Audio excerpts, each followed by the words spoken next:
ਬਿਸਮਿਲ੍ਲਾਹਿਰਰਹਿਮਾਨਿਰਰਹੀਮ। अस्सलाम वालेकुम सब दोस्त भाई ਜ਼ਿਮੀਦਾਰਾਂ ਨੂੰ। ਮੈਂ ਤੁਹਾਡਾ ਹੋਸਟ ਆਸਫ ਰਜ਼ਾ। ਤੁਸੀਂ ਦੇਖ ਰਹੇ ਹੋ ਮੇਰਾ YouTube ਚੈਨਲ ਆਸਫ ਰਜ਼ਾ ਰਹਿਮਾਨੀ ਟਿਪਸ ਦੇ ਨਾਂ ਤੋਂ। ਅੱਛਾ ਦੋਸਤਾਂ ਦੀ ਖਿਦਮਤ ਵਿੱਚ ਹਮੇਸ਼ਾ ਦੀ ਤਰ੍ਹਾਂ ਹਾਜ਼ਰ ਹੋਏ ਹਾਂ ਇੱਕ ਨਵੇਂ ਟਾਪਿਕ ਨਾਲ, ਇੱਕ ਨਵੇਂ ਪ੍ਰੋਜੈਕਟ ਨਾਲ, ਇੱਕ ਨਵੀਂ ਸਬਜ਼ੀ ਨਾਲ। ਅੱਜ ਅਸੀਂ ਇੱਕ ਬਿਹਤਰੀਨ ਸਬਜ਼ੀ ਲੈ ਕੇ ਹਾਜ਼ਰ ਹੋਏ ਹਾਂ। ਟਾਪਿਕ ਆਉਣ ਤੋਂ ਪਹਿਲੇ ਮੈਂ ਦੋਸਤਾਂ ਅੱਗੇ ਰਿਕੁਐਸਟ ਕਰਾਂਗਾ, ਜਿਹੜੇ ਦੋਸਤ ਨਵੇਂ ਆਏ ਨੇ ਮੇਰੇ ਚੈਨਲ ਤੇ, ਉਹ ਸਬਸਕ੍ਰਾਈਬ ਕਰ ਲੈਣ, ਬੈਲ ਆਈਕਨ ਦਾ ਬਟਨ ਦਬਾ ਦੇਣ ਤਾਂ ਕਿ ਤਾਜ਼ਾ ਔਰ ਅੱਛੀਆਂ ਵੀਡੀਓ ਦੋਸਤਾਂ ਤੱਕ ਪਹੁੰਚ ਜਾਣ ਔਰ ਉਹਨਾਂ ਨੂੰ ਦੇਖ ਕੇ ਕੁਝ ਨਾ ਕੁਝ ਫਾਇਦਾ ਹਾਸਲ ਕਰ ਲਵਾਂ। ਅੱਛਾ, ਅੱਜ ਅਸੀਂ ਸਬਜ਼ੀ ਲੈ ਕੇ ਆਏ ਹਾਂ ਜੀ ਤੋਰੀ, ਘੀਆ ਤੋਰੀ। ਅਸੀਂ ਇਸ ਚੀਜ਼ ਨੂੰ ਅੱਜ ਅਸੀਂ ਕੁਝ ਖੁੱਲ੍ਹ ਕੇ ਇਸ ਤਰ੍ਹਾਂ ਬਿਆਨ ਕਰਾਂਗੇ ਕਿ ਜਿਹੜੇ ਦੋਸਤ ਇਸ ਫੀਲਡ ਵਿੱਚ ਨਵੇਂ ਆਉਂਦੇ ਨੇ ਉਹਨਾਂ ਦੋਸਤਾਂ ਵਾਸਤੇ ਦਿੱਕਤ ਹੁੰਦੀ ਹੈ, ਉਹ ਹੀ ਜ਼ਿਆਦਾਤਰ ਇਸ ਨੂੰ ਮਤਲਬ ਦੇਖ ਕੇ ਇਸ ਦੇ ਮੁਤਾਬਕ ਅਮਲ ਕਰਕੇ ਆਪਣੀ ਜਿਹੜੀ ਵੀ ਫਸਲ ਜਾਂ ਸਬਜ਼ੀ ਲਗਾਉਂਦੇ ਨੇ ਉਹ ਇਹਦੇ ਤੇ ਅਮਲ ਪੈਰਾ ਕਰਕੇ ਔਰ ਉਹਨਾਂ ਨੂੰ ਭਰਪੂਰ ਫਾਇਦਾ ਹੁੰਦਾ ਹੈ। ਕੋਸ਼ਿਸ਼ ਕਰੀਦੀ ਹੈ ਕਿ ਅੱਛੀ ਚੀਜ਼ ਲੈ ਕੇ ਆਈਏ, ਅੱਛੀ ਚੀਜ਼ ਮੁਤਾਰਫ ਕਰਾਈਏ ਔਰ ਉਹਦੇ ਬਾਰੇ ਜੋ ਕੁਝ ਜਾਣਨੇ ਆ ਉਹ ਭਾਈਆਂ ਦੇ ਨਾਲ ਸ਼ੇਅਰ ਕਰ ਲਈਦਾ ਔਰ ਉਮੀਦ ਹੈ ਕਿ ਦੋਸਤ ਦੇਖ ਕੇ ਉਹਨਾਂ ਨੂੰ ਕੁਝ ਨਾ ਕੁਝ ਫਾਇਦਾ ਹੁੰਦਾ ਹੈ ਔਰ ਅਮਲ ਕਰਕੇ ਕੁਝ ਨਾ ਕੁਝ ਫਾਇਦਾ ਹਾਸਲ ਕਰਦੇ ਨੇ। ਅੱਛਾ, ਦੋਸਤਾਂ ਨੂੰ ਦੱਸਾਂਗੇ ਕਿ ਸਭ ਤੋਂ ਜ਼ਿਆਦਾ ਆਮਦਨ ਦੇਣ ਵਾਲੀ ਵੈਰਾਈਟੀ ਕਿਹੜੀ ਹੈ, ਸਭ ਤੋਂ ਜ਼ਿਆਦਾ ਪੈਦਾਵਾਰ ਕਿਹੜੀ ਵੈਰਾਈਟੀ ਲਾਈਏ ਤੇ ਅਸੀਂ ਸਭ ਤੋਂ ਜ਼ਿਆਦਾ ਪੈਦਾਵਾਰ ਹਾਸਲ ਕਰ ਸਕਨੇ ਹਾਂ, ਦੇਰ ਤੱਕ ਪੈਦਾਵਾਰ ਹਾਸਲ ਕਰ ਸਕਨੇ ਹਾਂ, ਮਾਰਕੀਟ ਦੇ ਵਿੱਚ ਪਸੰਦੀਦਾ ਕਿਹੜੀ ਵੈਰਾਈਟੀ ਹੈ, ਇਸ ਬਾਰੇ ਦੋਸਤਾਂ ਨੂੰ ਗਾਈਡ ਕਰਾਂਗੇ ਐਂਡ ਤੇ। ਬਿਲਾ ਤਖੀਰ ਆਣੇ ਆ ਜੀ ਟਾਪਿਕ ਵੱਲ। ਅੱਜ ਅਸੀਂ ਗੱਲ ਕਰਾਂਗੇ ਜੀ ਤੋਰੀ ਦੀ ਕਾਸ਼ਤ ਦੀ ਗੱਲ ਕਰਾਂਗੇ। 2 ਤੋਂ 3 ਤਰੀਕੇ ਹੁੰਦੇ ਨੇ ਜੀ ਤੋਰੀ ਦੀ ਕਾਸ਼ਤ ਦੇ। ਅਸੀਂ ਇਹਨੂੰ ਜਦੀਦ ਦੌਰ ਦੀ ਜਦੀਦ ਕਾਸ਼ਤ ਵੀ ਕਹਿ ਸਕਨੇ ਹਾਂ, ਕਿਉਂਕਿ ਅਸੀਂ ਜਦੀਦ ਤਰੀਕੇ ਨਾਲ ਵੀ ਕਾਸ਼ਤ ਇਹਨੂੰ ਕਰਾਵਾਂਗੇ, ਕਾਸ਼ਤ ਕਰਕੇ ਦੋਸਤਾਂ ਨੂੰ ਦੱਸਾਂਗੇ ਕਿ ਇਹ ਕਿਸ ਤਰ੍ਹਾਂ ਇਹਨੂੰ ਕਾਸ਼ਤ ਕਰ ਸਕਦੇ ਨੇ। ਅਸੀਂ ਦੋਸਤਾਂ ਨਾਲ ਤਰੀਕੇ ਕਰਾਂਗੇ ਜੀ ਤਿੰਨ ਤਰੀਕੇ ਸ਼ੇਅਰ ਕਰਾਂਗੇ ਕਿ 3 ਤਰੀਕਿਆਂ ਦੇ ਨਾਲ ਇਸ ਚੀਜ਼ ਨੂੰ ਕਾਸ਼ਤ ਕਰ ਸਕਦੇ ਨੇ। ਅੱਛਾ, ਸਭ ਤੋਂ ਪਹਿਲਾਂ ਇਹਦਾ ਤਰੀਕਾਕਾਰ ਹਮੇਸ਼ਾ ਦੀ ਤਰ੍ਹਾਂ, ਹਰ ਫਸਲ ਦੀ ਤਰ੍ਹਾਂ, ਹਰ ਸਬਜ਼ੀ ਦੀ ਤਰ੍ਹਾਂ ਜਿਹੜਾ ਮੈਂ ਗੱਲ ਪਹਿਲੇ ਕਰਦਾ ਹੁੰਦਾ ਜੀ, ਜ਼ਮੀਨ ਦੀ ਤਿਆਰੀ ਅੱਛੀ ਤਰ੍ਹਾਂ ਕਰਕੇ ਇਸ ਤੇ ਜਨਾਬ ਤੁਸੀਂ ਖੇਲਾਂ ਪਾਉਣੀਆਂ ਨੇ। ਜਿਸ ਤਰ੍ਹਾਂ ਤੁਸੀਂ ਦੇਖ ਰਹੇ ਹੋ ਇਸ ਦੇ ਮੁਤਾਬਕ ਖੇਲੀ ਬਣਾ ਕੇ ਸਿੰਗਲ ਪਲਾਂਟਰ ਨਾਲ, ਸਿੰਗਲ ਰੇਜਰ ਨਾਲ ਤੁਸੀਂ ਖੇਲੀ ਬਣਾਉਣੀ ਹੈ। ਉਸ ਦੇ ਨਾਲ ਹੀ ਤੁਸੀਂ DAP ਖਾਦ ਦਾ ਘੇਰਾ ਕਰ ਸਕਦੇ ਹੋ ਜਾਂ ਉਸ ਤੋਂ ਬਾਅਦ ਕਿਨਾਰੀਆਂ ਤੇ ਤੁਸੀਂ DAP ਖਾਦ ਦਾ ਘੇਰਾ ਕਰੋਗੇ। ਉਸ ਤੋਂ ਬਾਅਦ ਤੁਸੀਂ ਜਨਾਬ ਇਸ ਨੂੰ ਜਦੀਦ ਬਣਾਉਣ ਵਾਸਤੇ ਜੜੀ ਬੂਟੀਆਂ ਦੀ ਰੋਕਥਾਮ ਵਾਸਤੇ ਬਲੈਕ ਸ਼ਾਪਰ ਖੇਲੀਆਂ ਦੇ ਉੱਪਰ ਵਿਛਾਇਆ ਜਾਏਗਾ। ਉਸ ਦੇ ਮੁਤਾਬਕ ਜਨਾਬ ਉਸ ਦੇ ਸੁਰਾਖ ਕੱਢ ਕੇ ਮਤਲਬ ਫੁੱਟ ਤੇ ਜਾਂ ਫੁੱਟ ਦੇ ਹੇਠਾਂ ਤਾਈਂ ਸੁਰਾਖ ਨਿਕਲਣੇ ਚਾਹੀਦੇ ਨੇ। ਤੇ ਇਸ ਨੂੰ ਹੁਣ ਇਸ ਤੋਂ ਅੱਗੇ ਜਿਹੜਾ ਨਾ ਤਰੀਕਾਕਾਰ ਥੋੜਾ ਜਿਹਾ ਮਾਡਰਨ ਕਰਾਂਗੇ ਜਾਂ ਉਸ ਨੂੰ ਪੁਰਾਣਾ ਤਰੀਕਾਕਾਰ ਰੱਖਾਂਗੇ। ਅਗਰ ਦੋਸਤ ਬਾਈ ਜ਼ਿਮੀਦਾਰ ਜਿਹੜੇ ਨੇ ਇਸ ਨੂੰ ਖੇਲੀ ਦੇ ਉੱਪਰ ਮਤਲਬ ਵੱਲ ਨੂੰ ਲਿਜਾਣਾ ਚਾਹੁੰਦੇ ਨੇ ਕੱਦੂ ਦੀ ਤਰ੍ਹਾਂ, ਟਨਲ ਵਗੈਰਾ, ਮਤਲਬ ਟਨਲ ਇੱਕ ਵਾਰੀ ਤੋਂ ਉੱਪਰ ਲੱਗੇਗਾ ਨਾ, ਜੇਕਰ ਹੁਣ ਅਗਰ ਸਰਦੀ ਆ ਰਹੀ ਕਾਸ਼ਤ ਕਰਾਂਗੇ ਟਨਲ ਇੱਕ ਵਾਰੀ ਤੋਂ ਉੱਪਰ ਲੱਗੇਗਾ, 8 ਫੁੱਟ ਦਾ ਤੁਸੀਂ ਲਗਾਓ ਜਾਂ 10 ਫੁੱਟ ਦਾ ਲਗਾਓ।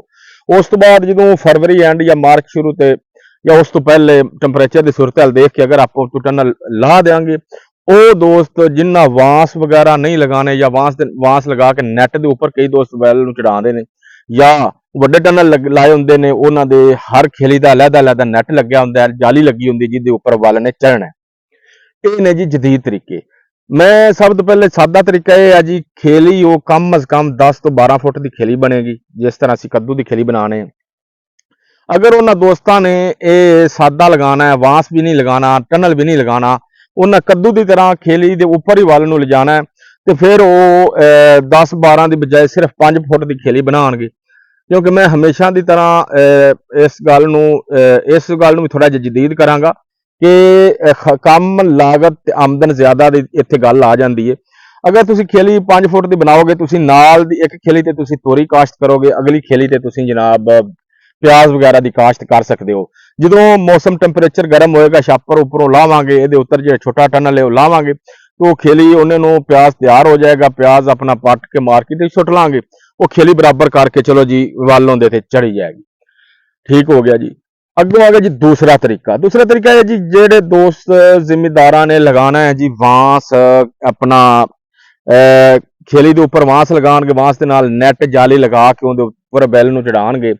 उन्हां वास्ते आ जी वो 3 तो 4 फुट 3.5-4 फुट का अपना खेली रखन, उपर बैड ते यानी कि खेली तो खेली का फासला रखणगे, ज्यादा तो ज्यादा अगर रखणगे तो 4 फुट, इस तो कम थोड़ा बहुत कम या ज्यादा भी हो सकता है। 4 ਫੁੱਟ ਦਾ ਰੱਖਣਗੇ, ਕਿਉਂਕਿ ਉਹ ਉੱਪਰ ਆ ਜਾਏਗਾ, ਦੋ ਸਾਈਡਾਂ ਤੇ ਵਾਂਸ ਦੇ ਨਾਲ ਨੈਟ ਜਾਲੀ ਆ ਜਾਏਗੀ, ਵੱਲ ਉੱਪਰ ਚੜ ਜਾਏਗੀ, ਉਸ ਹਿਸਾਬ ਨਾਲ ਖੇਲੀਆਂ ਵੀ ਜ਼ਿਆਦਾ ਪੈਣਗੀਆਂ। ਠੀਕ ਹੈ। ਹੁਣ ਆ ਗਿਆ ਜੀ ਤੀਸਰਾ ਔਰ ਲਾਸਟ ਤਰੀਕਾ, ਕਿ ਟਨਲ, ਵੱਡਾ ਟਨਲ ਜਿਹੜਾ ਲੋਕ 20 ਫੁੱਟਾ ਟਨਲ ਵੀ ਲਗਾਉਂਦੇ ਨੇ, ਇਸ ਤੋਂ ਵੱਡਾ ਵੀ ਟਨਲ ਮੈਂ ਦਿਖਾ ਰਿਹਾ ਦੋਸਤਾਂ ਨੂੰ ਨਾਲ ਨਾਲ, ਇਸ ਤੋਂ ਵੱਡਾ ਵੀ ਟਨਲ ਹੈ। ਉਸ ਦੇ ਮੁਤਾਬਕ ਹਰ ਖੇਲੀ ਦੀ ਆਪੋ ਆਪ ਦੀ ਲਹਿਦਾ ਲਾਈਨ ਲੱਗੀ ਹੁੰਦੀ ਹੈ, ਜਾਲੀ ਦੀ ਨੈਟ ਦੀ ਲਹਿਦਾ ਲੈਂਥ ਹਰ ਖੇਲੀ ਆਪਣੇ ਆਪਣੇ ਮਤਲਬ ਵੱਲਾਂ ਹਰ ਖੇਲੀ ਦੀਆਂ ਉਸ ਨੈਟ ਤੇ ਉਸ ਜਾਲੀ ਤੇ ਚੜਨਗੀਆਂ।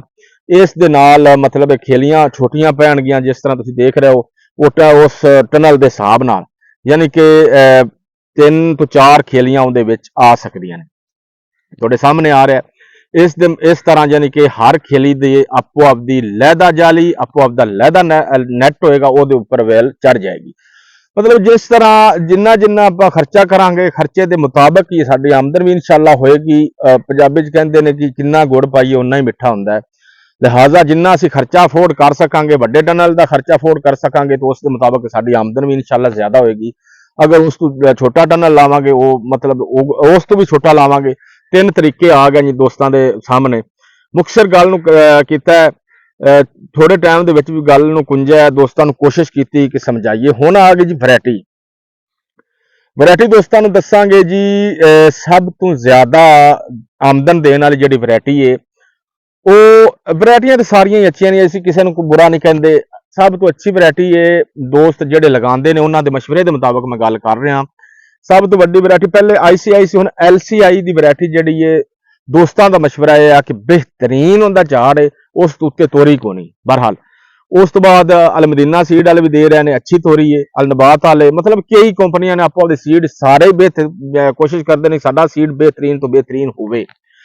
ਬਹਰਹਾਲ ਕੋਸ਼ਿਸ਼ ਕਰਨੀ ਹੈ ਕਿ ਤੁਸੀਂ ਆਪਣੇ ਇਲਾਕੇ ਦੇ ਸੇਲ ਅਫਸਰ ਨਾਲ, ਆਪਣੇ ਇਲਾਕੇ ਦੇ ਜ਼ਿਮੀਂਦਾਰ ਨਾਲ, ਆਪਣੇ ਇਲਾਕੇ ਦੇ ਡੀਲਰ ਨਾਲ, ਜਿਹੜਾ ਤੁਹਾਡਾ ਦੋਸਤ ਅੱਛਾ ਜ਼ਿਮੀਂਦਾਰ ਇਸ ਕਾਸ਼ਤ ਕਰ ਰਿਹਾ, ਉਹਦੇ ਮਸ਼ਵਰੇ ਨਾਲ ਕੋਸ਼ਿਸ਼ ਕਰਕੇ ਬੀਜ ਕਾਸ਼ਤ ਕਰਨਾ ਹੈ, ਕਿਉਂਕਿ ਇਹ ਬੀਜ ਹੀ ਬੁਨਿਆਦ ਹੁੰਦੀ ਹੈ। ਅਗਰ ਅਸੀਂ ਇਹ ਹੀ ਥੋੜਾ ਜਿਹਾ ਗਲਤ ਬੀਜ ਕਾਸ਼ਤ ਕਰ ਦਿਆਂਗੇ, ਥੋੜੀ ਜੀ ਹਲਕੀ ਵੈਰਾਈਟੀ ਕਾਸ਼ਤ ਕਰਾਂਗੇ, ਉਹ ਸਾਡਾ ਖਰਚਾ ਕੀਤਾ ਹੋਇਆ ਵੀ ਪੂਰਾ ਨਹੀਂ ਹੋਏਗਾ। ਕੋਸ਼ਿਸ਼ ਕਰਨੀ ਹੈ बेहतरीन और अच्छी वैरायटी काश्त करनी है। उस दे मुताबिक खेलियां शेलियां मतलब दोस्तों ਨੂੰ ਦੱਸ ਦਿੱਤੀਆਂ ਨੇ ਮੁਖਤਸਰ ਵਕਤ ਦੇ ਅੰਦਰ। ਕਿਸੇ ਕਿਸਮ ਦਾ ਕੋਈ ਮਸਲਾ ਹੈ, ਕੋਈ ਗੱਲ ਸਮਝ ਨਹੀਂ ਆਈ, ਕਿਸੇ ਕਿਸਮ ਦਾ ਕੋਈ ਡਾਊਟ ਰਹਿ ਗਿਆ, ਮੇਰਾ WhatsApp ਨੰਬਰ ਆ ਰਿਹਾ, ਕੋਸ਼ਿਸ਼ ਕਰਨੀ है कि वॉइस करनी है। मैं इंशाल्लाह कोशिश करांगा कि दोस्तों ਨੂੰ बेहतरीन और अच्छा मशवरा दईए, अच्छी रहनुमाई कर सकीए और दोस्त इस ਨੂੰ ਦੇਖ ਕੇ ਭਰਪੂਰ ਫਾਇਦਾ ਹਾਸਲ ਕਰ ਲਵਣ। ਜਿਹੜੇ ਦੋਸਤ ਨਵੇਂ ਇਸ ਫੀਲਡ ਨੂੰ ਆਉਂਦੇ ਨੇ ਉਹਨਾਂ ਵਾਸਤੇ ਖਸੂਸੀ ਮੈਸੇਜ ਹੈ कि ਉਹ ਇਸ ਨੂੰ ਦੇਖ ਕੇ कोशिश करन, इस दे मुताबिक अपने सब्जियात काश्त करन। अगर कोई ना समझ आए तो मैं हाज़र हाँ, तुसीं WhatsApp ते वॉइस कर सकते हो, मैं इंशाल्लाह जवाब देंगा। तो इजाजत दो, अल्लाह हाफिज। लो जी, ये होगी अपनी पूरी कितने मिनट दी होगी।